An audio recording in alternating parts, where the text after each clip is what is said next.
不過世界想變美麗，需要400般武藝。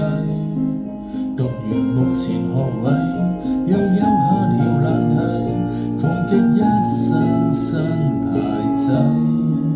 何解上路10年後，仍然像個新手？如此努力學圓滑，沿途仍無朋友，捱侮辱含淚接受，中槍了繼續走。但對父母親別提及傷口，何解見習10年後，仍然未變高手？頭髮亂了，繼續再獻醜。當初那群隊友早已變